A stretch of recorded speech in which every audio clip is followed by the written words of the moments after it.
আসসালামু আলাইকুম, welcome to হাফেজাস kitchen. তো আমি আজকে এখানে বাটার স্কচ কেক বানাবো, আগারগাঁয়ের সে ভাইরাল বাটার স্কচ কেক। তো আমি এখানে 2টি ডিম দিয়ে বানাবো। তো আমি 2টি ডিম নিয়ে নিলাম প্রথমে, পরে কিছুক্ষণ বিট করে নেব। বিট করে নেওয়ার পরে এখানে আমি পরিমাণ মতো চিনি দিয়ে দিব। আমি এখানে 50 গ্রাম চিনি দিয়েছি, তো আপনারা মিষ্টি কম বেশি খেলে আপনারা দিতে পারেন। তো আমি এখানে চিনিটা 2 ভাগে মিশিয়ে নেব। তো ভালোভাবে চিনিটা মিশিয়ে নেবেন যাতে কোনো দানাদার না থাকে। তো আমি একটু ভালোভাবে মিশিয়ে মোটামুটি আমার ফোমটা যখন মোটামুটি হয়ে যাবে তখন আমি এখানে হাফ চামচ বাটার স্কচ ইমালশন দিয়ে দিলাম। দেওয়ার পরে কিছুক্ষণ বিট করে ফোম করে নেব। ফোম হয়ে যাওয়ার পরে এখানে আমি 1 টেবিল চামচ তেল দিয়ে দিলাম। তেল দিয়ে দেওয়ার পরে বেশিক্ষণ বিট করা যাবে না, 10 থেকে 15 সেকেন্ড বিট করে নেব। তো আমি এখানে সব শুকনো উপকরণগুলো মিশিয়ে নেব, চেলে তারপরে মিশিয়ে নেব। তো প্রথমে আমি এখানে ময়দা দিয়ে দিলাম 40 গ্রাম, কর্নফ্লাওয়ার দিয়ে দিলাম 10 গ্রাম, গুঁড়া দুধ দিয়ে দিলাম 10 গ্রাম, আর হাফ চামচ বেকিং পাউডার দিয়ে দিলাম। তা আপনারা আগে আলাদা এটা চেলে তারপরে মেশাতে পারেন। তো আমি একসাথে এই কাজটা একসাথেই চেলে একেবারে তারপরে মিশিয়ে নিই। তো আপনারা একটু আলতো হাতে এটা মিশিয়ে নেবেন। পরে আমার মেশানো প্রায় শেষ। আমি কেকটা বেক করব 6 ইঞ্চির মোল্ডে। তো আমি মোল্ডে ঢেলে নিলাম, নেওয়ার পর একটা কাঠি দিয়ে আমি একটু সমান করে নেব। সমান করে নেওয়ার পর আমি কেকটা চুলায় বেক করব। তো আমি এখন চুলায় দিয়ে দিব। তো আপনারা চাইলে ওভেনও করতে পারেন। তো আমার কেকটা বেক করতে 20 থেকে 25 মিনিট লাগছে।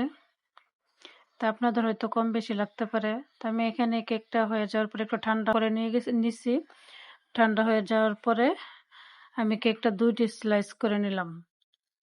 তা আপনারা 3টিও করতে পারেন।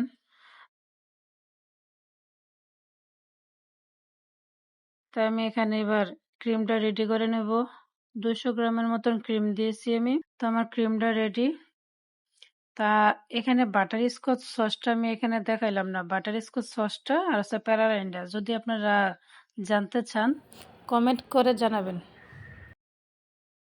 এবার কেকের প্রথম লেয়ারটি দিয়ে দিলাম। তো আমি এখানে প্রথমে সুগার সিরাপ দিয়ে দিলাম। সুগার সিরাপ দেওয়ার পরে আমি এখানে ক্রিম দিয়ে দিলাম। ক্রিমটা অ্যাপ্লাই করার পরে আমি এখানে কিছু বাটার স্কচ সস দিয়ে দিলাম। তো প্যারালাইনটা দেওয়ার জন্য আমার মনে ছিল না, আপনারা দিয়ে নেবেন। দ্বিতীয় লেয়ারও দিয়ে দিলাম। সেম সুগার সিরাপ দিয়ে ক্রিমটা আমি দিয়ে দেব। তবে পরে আপনারা যদি চান তাহলে ক্রাম ফুড করে কিছুক্ষণ ফ্রিজে রাখতে পারেন। তা আমি যদি ফ্রিজে রাখি না, আমি একেবারেই ফিনিশিং দিয়ে দেব।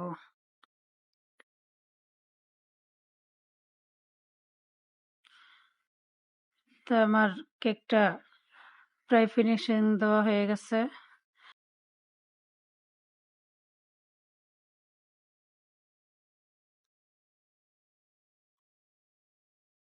এখন আমি একটা সিম্পল একটা ডিজাইন করে নেব। তা আপনারা আপনাদের মতো ডিজাইন করে নিতে পারেন। আমি নিচেও কিছু প্যারালাইন দিয়ে দিলাম, সৌন্দর্যের জন্য দিয়ে দিব। তা আপনারাও এটা করতে পারেন। তা আমার কাছে খুব সিম্পল লাগতেছিল কেকটা। পরে আমি এখানে কিছু গোল্ডেন সুগার বল দিয়ে দিব। তা আপনারা চাইলে দিতে পারেন, নাও দিতে পারেন।